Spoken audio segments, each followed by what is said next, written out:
Toi qui cites souvent Jésus, toi qui connais sa vie et ses enseignements par cœur et chacun de ses miracles dans les moindres détails, ou bien toi qui crois connaître encore mieux les mystères de sa conscience, connais-tu vraiment son caractère? En as-tu sondé les coins et les recoins? As-tu réellement cherché à savoir qui il est réellement, comme on le fait pour quelqu'un que l'on admire et que l'on aimerait rencontrer, ou pour une personne que l'on aime et que par amour l'on voudrait connaître encore mieux? Reconnais humblement que la plupart du temps la réponse est non. Presque tout le monde sait qui était Jésus, ce qu'il dit, ce qu'il fit, et le sacrifice unique et extrême dont il se fit lui-même victime dans l'unique but de sauver toute l'humanité. Mais qui s'est penché en profondeur dans chacune de ses paroles et de ses actes pour tenter de cerner quel trait de son caractère a pu guider sa langue et ses mains pour parler ou agir de telle ou telle manière.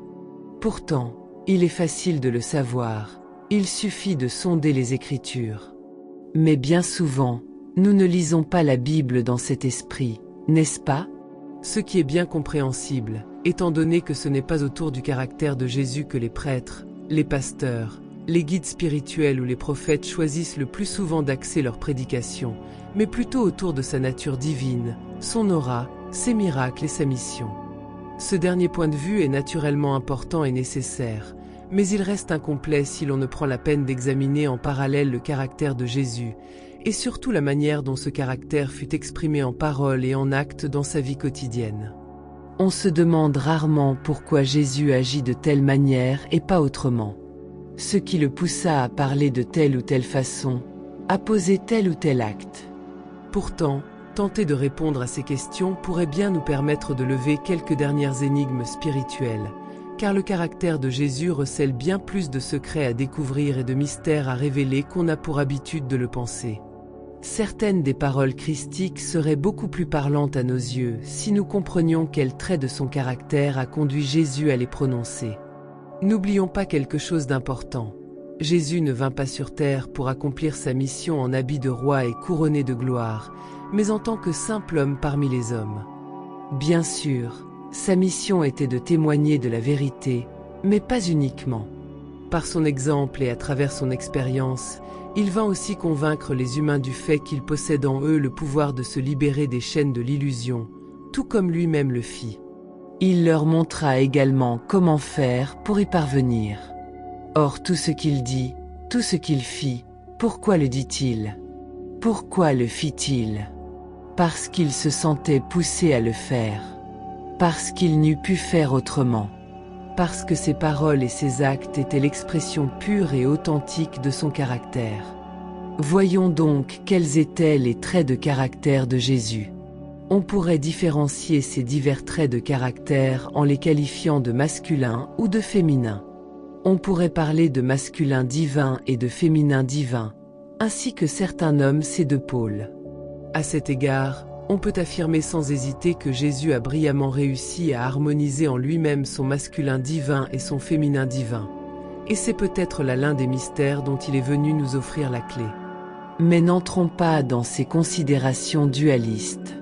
Soyons simplement conscients que, tout comme pour Jésus, chaque homme et chaque femme contient de toute façon en soi-même des qualités masculines autant que de féminines de manière intrinsèque, même si peu d'entre nous ont réussi à harmoniser tout à fait ces deux pôles.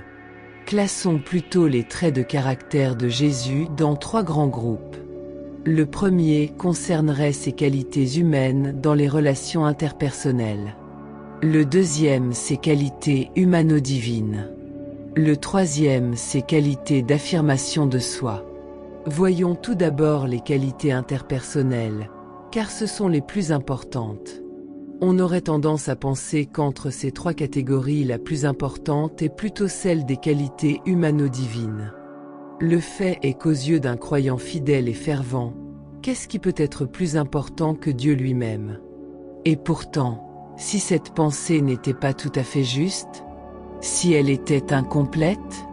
En effet, raisonner de cette manière, c'est d'une certaine façon oublier une évidence incontournable. Dieu se trouve en chacun de nous.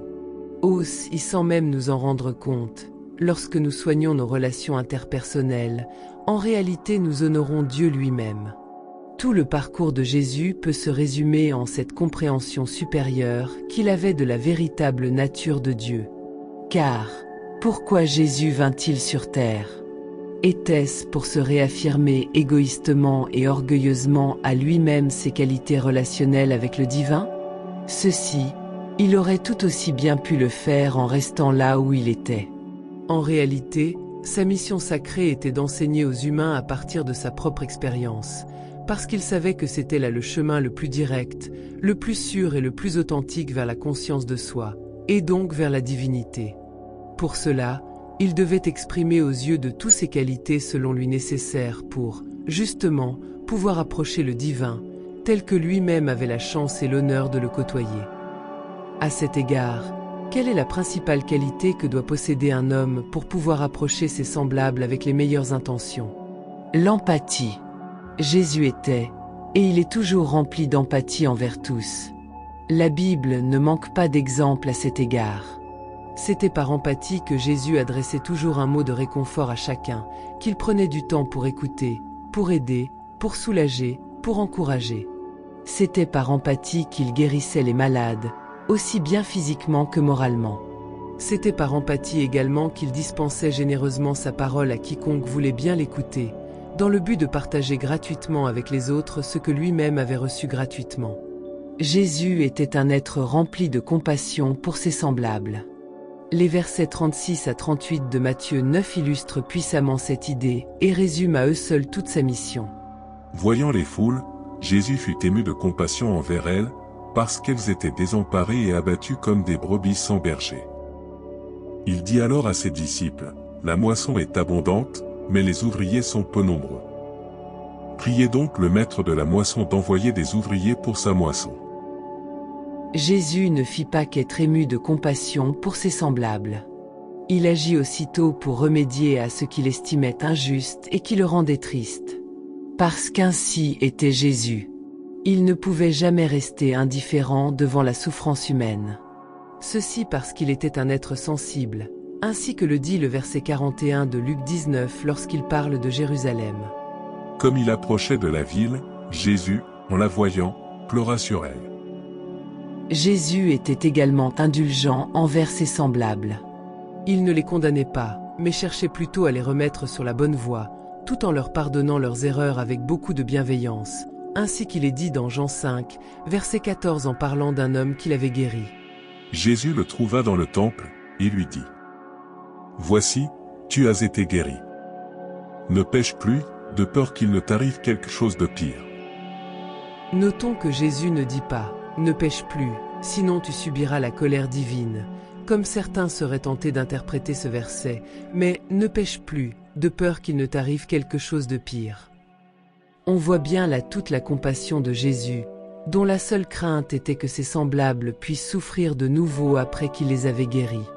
Si l'on voulait transposer à notre époque cette manière qu'avait Jésus de communiquer avec les autres, on pourrait prendre l'exemple d'un dealer lui-même dépendant de la drogue, venu se présenter à Jésus pour être guéri de son mal. Jésus lui ferait sans doute la même remarque. « Ne pêche plus, de peur qu'il ne t'arrive quelque chose de pire. » Il ne dirait pas « Je t'ai guéri de ta dépendance, alors ne retombe pas dans tes anciens schémas, sinon tant pis pour toi, tu iras en prison. » Il dirait certainement « Maintenant, ne touche plus jamais à ce poison et cesse d'en faire commerce, au risque de détruire ton corps, de mourir d'une overdose ou de te retrouver complètement seul. » Parce que ce qui importe avant tout à Jésus, c'est le bien-être de ceux qu'il aime, et non pas qu'ils subissent un quelconque châtiment. Même si dans certains cas, bien évidemment, cela s'avère un mal nécessaire, car toute erreur mérite réparation, et toute réparation est salutaire. L'épreuve est riche d'enseignements, et plus elle est difficile, plus elle enseigne. A fortiori lorsque des vies ont été sacrifiées ou mises en danger. Pourquoi Jésus réagissait-il de cette manière? Parce qu'il était extrêmement patient et généreux. N'est-ce pas lui qui dit dans Matthieu 18, verset 22 ? « Je ne te dis pas de pardonner jusqu'à 7 fois, mais jusqu'à 70 fois 7 fois. » C'était ce que faisait Jésus. Il pardonnait, inconditionnellement, y compris et surtout à ceux qui le rejetaient, se moquaient de lui, le fustigeaient. Il alla même jusqu'à pardonner à ses bourreaux à l'instant de sa mort sur la croix. Oui, Jésus était quelqu'un de généreux et de désintéressé. Il distribuait gratuitement sa parole et ses soins, ainsi qu'il nous est dit dans Matthieu 4, verset 23. Jésus parcourait toute la Galilée, enseignant dans les synagogues, prêchant la bonne nouvelle du royaume, et guérissant toute maladie et toute infirmité parmi le peuple.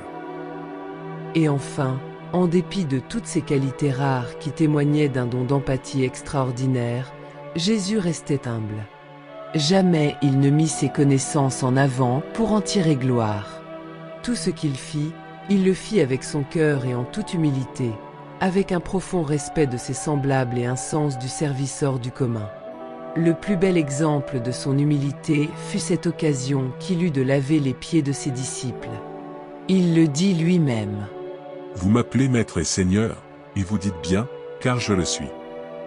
Si donc je vous ai lavé les pieds, moi, le Seigneur et le Maître, vous devez aussi vous laver les pieds les uns aux autres. Car je vous ai donné un exemple, afin que vous fassiez comme je vous ai fait. Jean 13, versets 13 à 15. Quel bel exemple d'une abnégation extrêmement rare, n'est-ce pas? Toutefois, ne pensons pas que parce que Jésus possédait toutes ces qualités humaines exceptionnelles de bonté et de générosité, que c'était un être faible et démuni. Une victime, comme certains pourraient le qualifier aujourd'hui. Bien au contraire. Jésus était tout le contraire d'une victime, car il possédait également de hautes valeurs personnelles qu'il affirmait avec force. Quelles étaient ses qualités d'affirmation de soi? Jésus était doté d'une autorité naturelle qui forçait le respect. Car il exerçait cette autorité avec force, assurance et détermination, mais sans acrimonie ni violence. Certains affirment pourtant qu'il se mit en colère en voyant les marchands du temple exercer leur activité sur un lieu de culte réservé à Dieu, car il renversa leurs étals en rappelant à tous en quel lieu sacré ils se trouvaient. Jésus entra dans le temple, et il expulsa tous ceux qui vendaient et achetaient dans le temple. Il renversa les comptoirs des changeurs et les sièges des marchands de colombes. Il leur dit, il est écrit, ma maison sera appelée maison de prière. Matthieu 11, versets 15 à 18. Cependant, il est préférable de parler ici de fermeté et d'autorité, plutôt que de colère. Il s'agissait là, de la part de Jésus, d'un rappel ferme de la loi et de l'ordre et de réaffirmation du respect dû à Dieu, plutôt que de colère. Pour la simple raison que Jésus restait toujours parfaitement maître de ses émotions, ainsi qu'il nous en est offert la plus belle illustration au verset 21 de Luc 22, lorsque Jésus prononça ces paroles percutantes le plus tranquillement du monde. Cependant voici, la main de celui qui me livre est avec moi à cette table. Il parlait de Judas, l'un de ses amis qui était tout simplement en train de le trahir, ce que l'esprit clairvoyant de Jésus avait perçu. Jésus aurait pu dénoncer publiquement le traître. Confronté à cette trahison innommable d'un homme qu'il considérait comme son ami, Jésus aurait pu éprouver du ressentiment et de la colère, mais il n'en fut rien. Jésus garda son calme et ses sentiments pour lui. Pourtant, on peut supposer que cette félonie le déçut profondément et le rendit triste. Qui n'éprouverait de déception face à la trahison d'un ami? Or, plus tard, Jésus dira simplement au délateur, d'une voix neutre sans aucun tremblement. Ce que tu fais, fais-le promptement. Jean 13, verset 2. Car Jésus savait que cet acte de trahison s'inscrivait dans sa mission, une mission importante et sacrée qu'il était déterminé à mener jusqu'à son terme. En effet, conscient de l'importance de son devoir et doté qu'il était d'une grande force morale, Jésus était extrêmement déterminé. Nous en voyons l'illustration parlante à travers son comportement lors de sa confrontation avec Satan, dans le désert, après que ce dernier eut essayé de le tenter de diverses manières. Jésus lui dit, « Retire-toi, Satan. Car il est écrit, tu adoreras le Seigneur, ton Dieu, et tu le serviras lui seul. » À ce moment-là, Jésus se trouvait en effet tout seul dans le désert, ce qui était déjà en soi une grande épreuve de force, aussi bien mentale que physique, ainsi que d'endurance. Cette épreuve, il se l'imposa à lui-même, parce qu'il savait que c'était en la seule présence de Dieu en des conditions extrêmes qu'il pourrait éprouver sa foi et puiser ainsi les ressources nécessaires, afin de pouvoir tenir bon durant l'épreuve encore plus difficile et capitale qui se préparait. Il faut une grande force de caractère pour décider d'affronter ainsi, seul, l'âpreté du désert. Et que dire de l'endurance nécessaire? Il fallait bien que Jésus fût doté d'un esprit libre, indépendant et rebelle pour mettre à exécution un tel projet. Car Jésus était aussi, et avant tout, un rebelle. Il n'eût pas dit tout ce qu'il dit ni fait tout ce qu'il fit si ce n'était pas le cas. Ce n'était pas un rebelle dans le sens péjoratif et souvent brutal du terme, définissant celui qui complote de prendre le pouvoir par la force. C'était un révolutionnaire pacifique et bienveillant dont la mission était de mettre fin à des décennies de fausses croyances et de lois mensongères, afin d'instaurer une nouvelle loi, la loi d'amour. Oui, les idées de Jésus étaient bel et bien révolutionnaires, ce qui pouvait s'observer également à travers ses fréquentations. Ainsi, il ne se contentait pas de prêcher à des hommes respectables et convaincus, mais il allait sur des terrains où personne n'allait, que tout le monde évitait par peur, par mépris ou par dégoût. Jésus s'installait à la table des brigands et des personnes douteuses. Il prenait même son repas avec eux, ainsi que se plaisait à lui reprocher les pharisiens pour le décrédibiliser. Cet homme-là fait bon accueil aux pécheurs et mange avec eux. Luc 15, verset 2. Mais à chaque attaque du même genre, Jésus répondait, ainsi qu'il le fit juste avant de séjourner chez Zachée, riche collecteur d'impôts, comme précisé dans Luc 19, verset 10. Le Fils de l'homme est venu chercher et sauver ceux qui étaient perdus. Jésus élevait ceux que l'on rabaissait et remettait à leur place les orgueilleux, contrairement aux habitudes sociales de l'époque, d'ailleurs encore en vigueur de nos jours. Partout, en tout temps, en toutes choses et dans tous les milieux, on honore les puissants, on les admire, on les flatte, on prend exemple sur eux pour tenter de leur ressembler. Que dit Jésus, au contraire, dans Luc 17, verset 14? Tout homme qui s'élève sera abaissé, mais celui qui s'abaisse sera élevé. Qui prononce ce genre de paroles, à part Jésus? N'est-ce pas une révolution des traditions et coutumes de son époque et de la nôtre qu'il nous propose ici? Si Jésus pouvait se permettre de prononcer de telles paroles, c'était parce qu'il avait un grand sens de la justice, qu'il incarnait lui-même, et parce qu'il était doté d'une grande force morale. Ainsi pouvait-il se permettre également de tirer lui-même les conclusions par rapport au comportement de ses concitoyens, puis de se prononcer à propos du sort qui leur serait réservé. Quiconque se déclarera pour moi devant les hommes, je me déclarerai moi aussi pour lui devant mon Père qui est aux cieux. Mais quiconque me reniera devant les hommes, je le renierai moi aussi devant mon Père qui est aux cieux. Matthieu 10, versets 32 à 33. Jésus se fait ici juge des actions des hommes, non pas par orgueil selon que ceux-ci accordent du crédit à ses paroles ou non, mais selon que les hommes agissent par amour les uns envers les autres ou font le contraire. Il sait aussi être reconnaissant envers ceux qui pratiquent le bien. Jésus dira également, ainsi qu'il est cité plus loin dans Matthieu 10, verset 34. N'allez pas croire que je sois venu apporter la paix sur la terre. Je ne suis pas venu apporter la paix, mais bien le glaive. Oui, je suis venu séparer l'homme de son père, la fille de sa mère, la belle-fille de sa belle-mère, on aura pour ennemis les gens de sa maison. Est-ce à dire que Jésus était une personne agressive et violente venue pour déclencher volontairement querelles et guerres entre les hommes? Bien évidemment non. Les paroles qu'il prononçait ici étaient tout simplement des paroles prophétiques, car n'oublions pas que Jésus était clairvoyant. Jésus voulut signifier par là que ces paroles révolutionnaires allaient changer en profondeur le cœur des gens, du moins celui d'une partie d'entre eux. Malheureusement, il percevait également que pour l'autre partie, ces propos rencontreraient beaucoup de résistance et susciteraient même la haine. En effet, à travers ces paroles, Jésus s'attaquait au fondement même de la religion et donc de l'organisation tout entière de la société de l'époque, puisque les lois et règlements s'appuyaient sur la religion. Il savait qu'à cet égard les uns se lèveraient vigoureusement contre les autres. Quel autre homme, à part un révolutionnaire dans l'âme tel que Jésus, est capable de provoquer un tel bouleversement sociétal? Ce côté rebelle de Jésus allait bien avec son personnage authentique et entier. Il faisait toujours preuve d'une grande sincérité, quelles que fussent les circonstances et les personnes à qui il s'adressait. Il ne tournait pas autour du pot pour dire les choses, ni ne mâchait ses mots. Ce qui devait être dit était dit, que cela plaise ou non. Ainsi, comme il est dit dans le verset 27 de Matthieu 23 lorsqu'il s'adressa aux pharisiens. Malheur à vous, scribes et pharisiens hypocrites. Parce que vous ressemblez à des sépulcres blanchis, qui paraissent beaux au dehors, et qui au dedans, sont pleins d'ossements de mort et de toute espèce d'impureté. Vous de même. Au dehors vous paraissez juste aux hommes, mais au dedans vous êtes pleins d'hypocrisie et d'iniquité.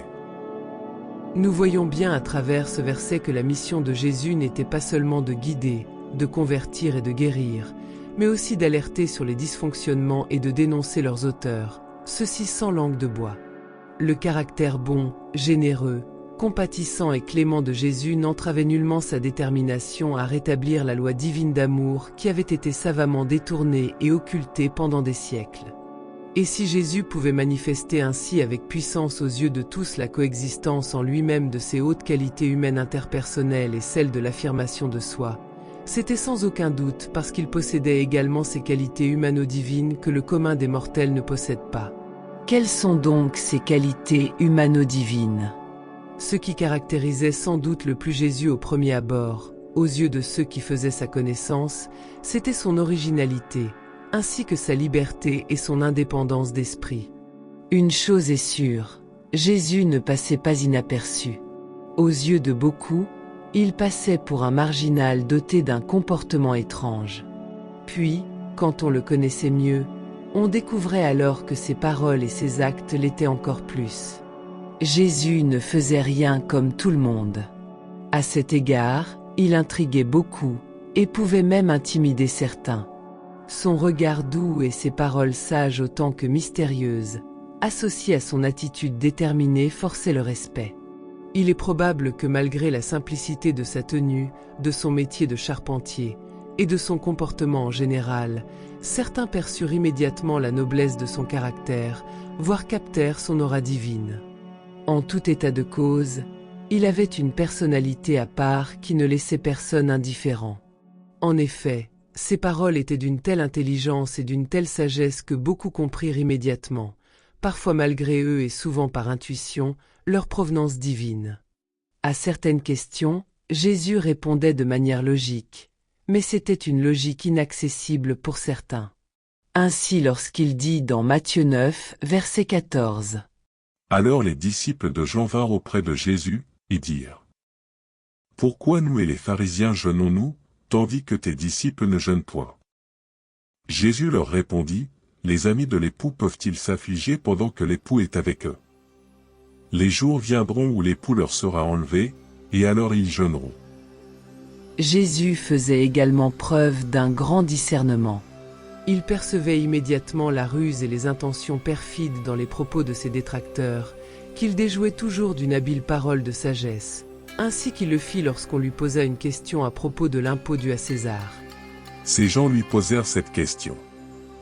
Maître, nous savons que tu parles et enseignes droitement, et que tu ne regardes pas à l'apparence, mais que tu enseignes la voie de Dieu selon la vérité. Nous est-il permis ou non de payer le tribut à César ? Jésus, apercevant leur ruse, leur répondit : Montrez-moi un denier.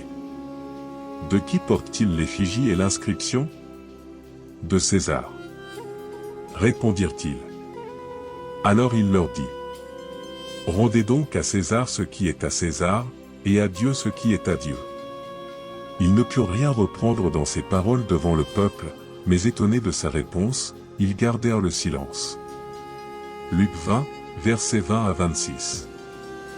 Si les détracteurs de Jésus peinaient à le prendre en défaut, et s'ils renonçaient aussi facilement à le déstabiliser, c'était parce qu'ils sentaient en lui une force supérieure pleine de sagesse qui lui dictait en permanence ses mots et sa conduite. Comment lutter contre une force surnaturelle ? Car il se refusait à qualifier cette force supérieure de « divine », même s'il la ressentait ainsi. Pourtant, à aucun moment Jésus ne fit état de sa nature divine. Au contraire, il se dénommait lui-même fils de l'homme et non pas fils de Dieu. Quand on lui posait la question à propos de sa prétendue divinité, il répondait par une autre question. Jésus, étant arrivé dans le territoire de Césarée de Philippe, demanda à ses disciples, « Qui dit-on que je suis, moi, le Fils de l'homme » Ils répondirent, « Les uns disent que tu es Jean-Baptiste, les autres, Élie, les autres, Jérémie, ou l'un des prophètes. » Matthieu 16, versets 13 et 14.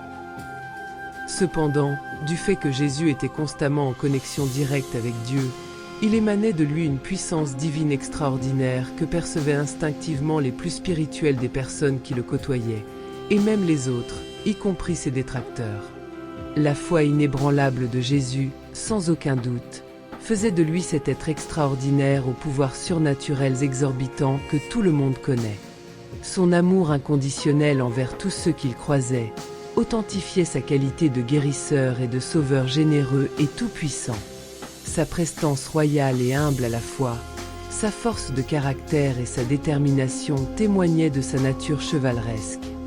Jésus était et il est toujours un être complet et libre, tel que l'est Dieu lui-même et tel que le Créateur désire que nous le soyons tous. C'est cela que Jésus est venu enseigner aux hommes. Soyez des êtres complets et libres, tels que Dieu vous a créés. Libérez-vous de ce carcan séculaire qui vous a amené dans l'impasse où vous vous trouvez aujourd'hui. La seule mission importante pour chacun de vous, c'est de découvrir puis de vivre la vérité de vous-même. Le seul chemin qui mène à cette vérité, c'est l'amour. Envers vous-même et envers vos semblables. Et ce chemin de l'amour, c'est le chemin de la vie. C'est bien pourquoi Jésus affirma hier et affirme encore aujourd'hui. Je suis le chemin, la vérité et la vie. Nul ne vient au Père que par moi. Jean 14, verset 6. Pourquoi cela? Parce que celui qui a vu Jésus a vu le Père, ainsi que l'affirme Jésus lui-même. Celui qui m'a vu a vu le Père. Jean 14, verset 9. Or, pour résumer, quels sont les principaux traits de caractère de Jésus? La bonté, la générosité et la compassion, mais sans faiblesse. C'est aussi l'impartialité, la sagesse, la force de caractère et la détermination, mais sans colère. Par conséquent, si Jésus est tout cela, et si, qui a vu Jésus a vu le Père, alors Dieu le Père possède lui aussi ces mêmes qualités. De quoi revoir de toute urgence beaucoup de nos croyances séculaires à propos du divin, n'est-ce pas? De quoi aussi faire taire toutes les affirmations erronées à propos d'un Dieu vengeur et sanguinaire, et de rétablir la vérité à propos, au contraire de sa nature aimante, patiente, indulgente et compatissante, qui attend, tout comme Jésus l'attend aussi, que nous fassions un pas vers lui. Car c'est le seul chemin.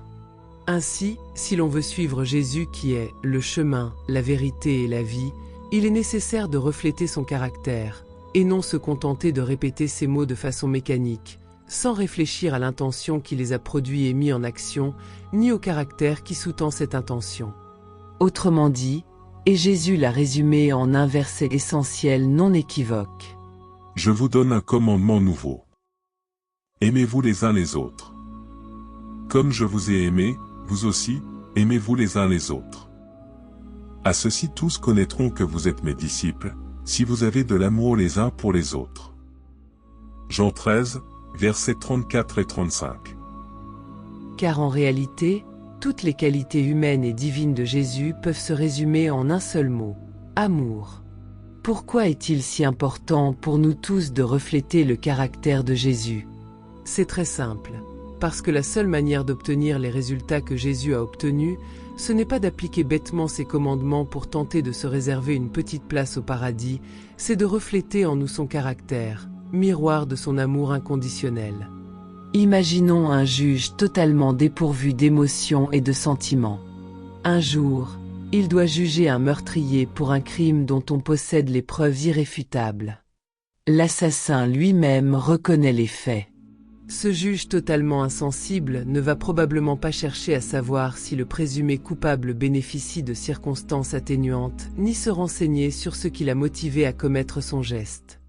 Il va lister froidement les faits qui lui sont reprochés, puis après avoir consulté le jury, il prononcera son jugement tout aussi froidement en appliquant la peine encourue en telle ou telle circonstance. Si le coupable a le défaut d'habiter dans un pays ou un État où subsiste encore la peine de mort, il pourrait même être amené à subir cette peine capitale. Fort heureusement, la grande majorité des juges sont, comme tout un chacun, pourvus d'émotions et de sentiments, et vont donc juger en leur âme et conscience, de même que les jurés d'assises qui seront convoqués. C'est la même chose pour chacun d'entre nous dans les circonstances plus anodines de notre vie quotidienne. Si nous faisons taire la petite voix de l'amour à l'intérieur de nous, alors nous faisons taire nos émotions et nos sentiments. Nous devenons tels des robots sans âme qui vont juger et condamner les autres, plutôt que chercher à comprendre, à pardonner, à guérir et à remettre sur la bonne voie. Le jugement et la condamnation, ce n'est pas ce que nous demande Jésus. Ce n'est pas non plus ce que nous demande Dieu. Ce que l'un et l'autre, l'un en l'autre, nous demandent, c'est d'aimer. Et pour cela, il est nécessaire de se forger un caractère. Ce même caractère que Jésus possédait et qui faisait de lui ce qu'il était, un être d'amour et de paix.